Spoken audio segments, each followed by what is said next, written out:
ఇచ్చినటువంటి స్టేట్మెంట్ మీద దాదాపు 15 మంది శాసనసభ్యులు తమ ఆలోచనల్ని పంచుకోవడం, ఇంకా ఏ రకంగా దీన్ని మెరుగ్గా ప్రజల్లోకి తీసుకెళ్లాలి అనేటువంటిది అందరి వద్ద సుదీర్ఘమైన చర్చ జరిగింది. ఇప్పుడే గౌరవ ముఖ్యమంత్రి గారు దీని మీద కంటిన్యూషన్గా ఒక కేబినెట్ సబ్ కమిటీని వేస్తాం, దీన్ని ప్రజల్లోకి ఎట్లా తీసుకెళ్లాలి అనేటువంటి దాని మీద డిస్కషన్ చేస్తామని చెప్పేసి చెప్పడం జరిగింది అధ్యక్ష.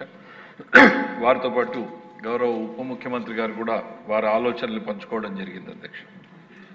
ఒక చిన్న డెవలప్మెంట్స్ ఎక్స్ప్లెయిన్ చేసి కన్క్లూడ్ చేయాలనుకుంటున్నా అధ్యక్ష. ఫస్ట్ రియాక్షన్, ఈ జిఎస్టీ రిఫార్మ్స్ రాబోతున్నాయని ప్రధానమంత్రి గారు ప్రకటన చేసిన తర్వాత ఇది ఎప్పుడొస్తుందిలే, ఇది చేయడానికి ఎన్ని రోజులు పడుతుందో అనుకున్నాం అధ్యక్ష. హానెస్ట్, ఎందుకనంటే వేల కొద్దీ ఉంటాయి అధ్యక్ష ప్రోడక్ట్స్, ఐటమ్ జిఎస్టీ కోడ్స్, ఇవన్నీ కూడా. ఇది ఇన్ని వేల కోడ్లని రెండిట్లకి సర్దడం అంత ఈజీ కాదు, టైం పడుతుంది అనుకున్నాం అధ్యక్ష. అంటే గవర్నమెంట్ ఆఫ్ ఇండియా ఎట్లా పనిచేసింది అనేటువంటిది మనం ఎక్స్ప్లెయిన్ చేయడానికి అధ్యక్ష. చేస్తే నెల రోజుల్లో అధ్యక్ష, నెల రోజుల్లో వేల సంఖ్యలో ఉన్నటువంటి కోడ్లని 5 లెవెల్స్ నుంచి 2కి తగ్గించారు అని మేము అనుకుంటే ఇది సాధ్యం కాదు, హ్యూమన్లీ ఇంపాసిబుల్ అనుకుంటే, నిన్న గౌరవ ఆర్థిక శాఖ మంత్రి గారిని నేను అడిగాను, మేడం అవుట్ ఆఫ్ క్యూరియాసిటీ నేను చాలామంది అధికారులు ఎంక్వైరీ చేశాను, ఇది నా మాన్యువల్ నేను అంచనా వేసుకుంటే కూడా ఇది 6 నెలలకు తక్కువ కాదు హోంవర్క్, ఎట్లా చేశారు మీరు ఈ హోంవర్క్? నేనంటే 8 నెలలు పట్టింది మాకు ఈ హోంవర్క్ చేయడానికి, ప్రతిరోజు 3 గంటలు కేటాయించాం, దీని మీద కన్సల్టేషన్స్ జరిగాయి, డిస్కషన్స్ జరిగాయి, అన్నీ జరిగిన తర్వాత ఫైనల్ డ్రాఫ్ట్ రెడీ అయిన తర్వాతనే ప్రధానమంత్రి గారు ప్రకటన చేశారు. అంటే ఎంత ఎలాబొరేట్ ఎక్సర్సైజ్ జరిగింది అనేది రాష్ట్ర ప్రజలు తెలుసుకోవాల్సినటువంటి అవసరం ఉంది అధ్యక్ష. ఇది జరిగిన తర్వాత ముఖ్యమంత్రి గారు రెగ్యులర్గా మాది రివ్యూ చేస్తూ ఉంటారు అధ్యక్ష, జిఎస్టీ కలెక్షన్స్ ఎట్లా ఉన్నాయి ఏంటి అని. బికాజ్ ఒక సైడ్ అది ఇండికేషన్ ఆఫ్ ది ఎకానమీ, రెండో సైడు మేము ఇచ్చినటువంటి సంక్షేమ పథకాలను నిలబెట్టుకోవడానికి ఇక్కడ స్ట్రీమ్ ఆఫ్ ఇన్కమ్ తగ్గకూడదు అధ్యక్ష. సో మా అధికారులకు ఢిల్లీ నుంచి కాస్త సమాచారం వచ్చి, ఇదిగో ఈ ప్రోడక్ట్లు దాదాపు 470 ప్రోడక్ట్లు ఆంధ్రప్రదేశ్కు సంబంధించి రెగ్యులర్గా వాడేవి ఎఫెక్ట్ అవ్వబోతున్నాయి, దీంట్లో ఇంత మేరకు తగ్గుతుంది అనేటువంటిది వచ్చినప్పుడు రాత్రి మొత్తం కూర్చుని అసలు దీన్ని ఏంటి యాంగ్జైటీ ఏమైపోతుంది అనేటువంటి దాంతో వర్కౌట్ చేసి దాదాపు ఒక 8,000 కోట్ల రూపాయలు మినిమంగా నష్టపోతుంది ఆంధ్రప్రదేశ్ అనేటువంటిది ఒక అంచనాకు వచ్చారు అధ్యక్ష. నెక్స్ట్ డే ముఖ్యమంత్రి గారు అపాయింట్మెంట్ అడిగాం అధ్యక్ష. యాంగ్జైటీ అంతా కూడా సార్ ఇట్లా 8,000 కోట్ల రూపాయలు నష్టం వస్తుంది అని అంటే వారి ఫస్ట్ రియాక్షన్ అధ్యక్ష, 8,000 కోట్ల రూపాయలు ప్రజలకు మిగులుతోంది కదా అన్నారు అధ్యక్ష.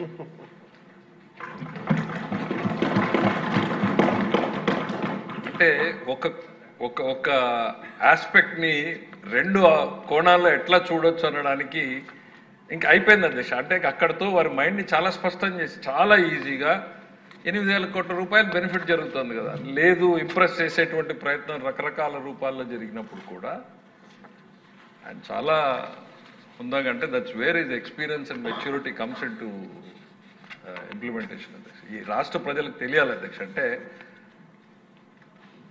ఒక ఫైనాన్స్ మినిస్టర్గా ఆదుర్దాగా ఎట్లా ఆలోచిస్తాడు, ఒక మనసున్న నాయకుడు సమాజం పట్ల ఎట్లా ఆలోచిస్తాడు అనేటువంటికి ఈ ఒక్క సెంటెన్స్ చాలు అధ్యక్ష ఎగ్జాంపుల్. ఇమీడియట్గా ఆ 8,000 కోట్లను యూ టేక్ ఎ స్టాండ్. అసలు ఆయన ఇంకా దాని మీద అరగంట చర్చ చేయలేదు. మామూలుగానే మా ముఖ్యమంత్రి గారు రివ్యూ అంటే చాలా హోంవర్క్, మేము ఒక 6 గంటలు చేసుకెళ్తే మళ్ళీ ఒక 10 ప్రశ్నలతో బయటకు వస్తాం అధ్యక్ష. అట్లాంటిది విత్ ఇన్ మినిట్స్ కన్క్లూజన్ ఇచ్చేసారు అధ్యక్ష. No nothing doing, go ahead, support outrightly అని చెప్పేసి. We are the first state in the country to support the GST reforms before even any other party reacted, before even the GST council started అధ్యక్ష. లోపలికి వెళ్తూ వెళ్ళిన వాడిని లోపలికి అడుగు పెట్టిన తర్వాత మళ్ళీ మా ముఖ్యమంత్రి గారు చెప్పినటువంటి మాటలు గుర్తుకొచ్చి మా కమిషనర్ గారిని పిలిచి మనం బయటికి వెళ్దాం పదండి, మళ్ళీ గేట్ దగ్గరికి వెళ్ళి అక్కడ మీడియా ఉంటే అక్కడ మా ముఖ్యమంత్రి గారు ఈ రకమైనటువంటి స్టాండ్ తీసుకున్నారు అనేటువంటిది గేట్ దగ్గర చెప్పి లోపలికి వెళ్ళాం అధ్యక్ష. That changed the atmosphere in the GST council అధ్యక్ష. 30 రాష్ట్రాలు అధ్యక్ష, 30 పైన రాష్ట్రాలు ఉన్నాయి. ఒక గవర్నర్ కూడా అటెండ్ చేశారు. అక్కడ రాష్ట్రపాలిత ఉండడంతో భిన్నాభిప్రాయాలు, భిన్న ఆలోచనలు, మాకు నష్టం జరుగుతుంది అనేటువంటి ఆదుర్ద, ప్రెషరు, ఒత్తిడి 11 గంటల సుదీర్ఘ చర్చ జరిగితే మనం ఇచ్చినటువంటి ఈ స్టేట్మెంట్ అనేటువంటిది ఇట్ క్రియేటెడ్ ఒక నిపురవన్ రాజేసినట్టు ఒక న్యూ డైమెన్షన్ని, న్యూ డైరెక్షన్ని ఢిల్లీలో డిబేట్ అధ్యక్ష. మేము లోపల చర్చ జరుగుతూ ఉంటే బయట మీడియా మొత్తం కూడా నాయుడుజీ సపోర్ట్స్ జిఎస్టీ అండ్ అన్కండిషనల్ అనేటువంటి లైన్ తీసుకోవడం అధ్యక్ష. It has changed the atmosphere. అంటే ఒక కొత్త కోణాన్ని 4 గోడల మధ్య మాకే కాకుండా ఈ దేశానికి కూడా ఒక న్యూ డైరెక్షన్ ఏదైతే మోడీ గారు చేసినటువంటి ఆలోచనల్ని ఒక అంతే స్టేచర్ ఉన్నటువంటి లీడర్ ఎండార్స్ చేయడంతో అట్మాస్ఫియర్ చాలా మారిపోయింది అధ్యక్ష. దీన్ని 2 రోజులు పడుతుంది అని మినిమం 2 days పడుతుంది అని 2 రోజులకి మమ్మల్ని పిలిచారు అధ్యక్ష. 2 రోజులకు పిలిచినటువంటి జిఎస్టీఎన్ సమావేశం ఈ చేంజ్డ్ అట్మాస్ఫియర్ తోటి ఒకే రోజులో కంప్లీట్ అయిపోయింది అధ్యక్ష. అంటే ఒక లీడర్ ఎండార్స్మెంట్ చేసినప్పుడు దాని ఇంపాక్ట్ ఎంత ఉంటుంది అనేటువంటి చెప్పడం కోసమే ఇది చెప్పేటువంటి ప్రయత్నం చేశాను అధ్యక్ష. ఈ డిస్కషన్ డిబేట్ ఉంటుంది, ఈ రిఫార్మ్స్ అనేటువంటివి జరగాల్సిందే అనేటువంటిది చాలా క్లియర్గా ఆయన మాకు ఆర్డర్స్ ఇవ్వడం, వాటిని ఇంప్లిమెంట్ చేయడం. గౌరవ ముఖ్యమంత్రి గారు చాలా ఆయన అంటే మ్యాగ్నానిమస్గా మోడీ గారిని, గౌరవ ప్రధానమంత్రి గారికి, ఆర్థిక శాఖ మంత్రి గారికి ధన్యవాదాలు చెప్పారు.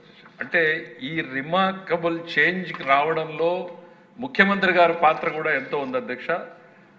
దానికి ప్రభుత్వం తరఫున, సభ తరఫున వారికి కూడా ధన్యవాదాలు తెలియజేయడానికి, తీర్మానం ప్రవేశపెట్టడానికి మీరు అనుమతి కోరుతాం అధ్యక్ష. The Andhra Pradesh legislative assembly conveys its appreciation to the Honorable Chief Minister Shri Nara Chandrababu Naidu Garu for his visionary leadership in giving strength to the second generation GST reforms.